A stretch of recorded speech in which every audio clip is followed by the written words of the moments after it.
चने हमने बोल में निकाल लिए हैं और जो ये पानी इसका बॉईल करने के बाद बच गया है इसे भी हम यूज करेंगे।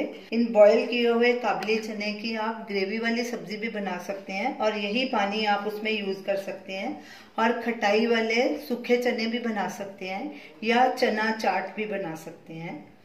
आज हम आपको बताएंगे काबुली चना या सफेद चने को कैसे बॉईल किया जाता है।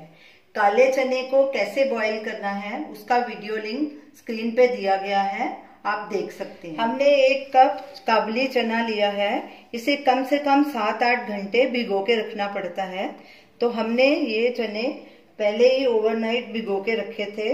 इनमें पानी काफी मात्रा में डालना है क्योंकि चना भिगोने के बाद काफी फूल जाता है, इसलिए पानी काफी ज्यादा डालना पड़ता है।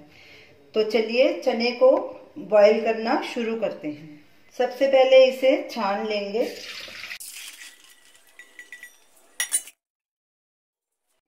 ये देखिए भिगोने के बाद चने काफी फूल गए हैं।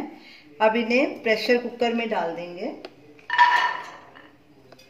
अब इसमें 1 लीटर पानी डालेंगे और साथ में ½ टीस्पून नमक डालेंगे। गैस को हमने मीडियम हाई पे रखा है। कुकर को बंद कर देंगे और विसल आने पर गैस को सिम कर देंगे और इसे 15 मिनट और कुक करेंगे। विसल हो गई है, अब गैस को बिल्कुल कम कर देंगे और इसे 15 मिनट और कुक करेंगे। विसल आने के बाद चने को पकते 15 मिनट हो चुके हैं। अब गैस को बंद करेंगे और कुकर का प्रेशर कम होने पे इसे खोलेंगे। कुकर का प्रेशर कम हो गया है। अब चने को चेक करते हैं कि नरम हुए कि नहीं। ये देखिए हमारे चने अच्छे से कुक हो गए हैं और ये देखिए नरम भी हो गए हैं। अब इन्हें हम छान लेंगे।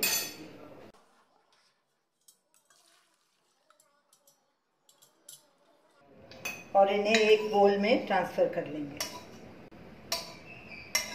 हमने इसमें सोडा बिल्कुल भी ऐड नहीं किया। ये देखो एकदम परफेक्ट हमारे बॉईल हुए हैं चने। इस तरह से आप काबुली चने को बॉईल करें और हमें बताइए कि आपको ये हमारी रेसिपी कैसी लगी। हमारे वीडियो को लाइक कीजिए, शेयर कीजिए, हमारे चैनल को सब्सक्राइब कीजिए। Thanks for watching.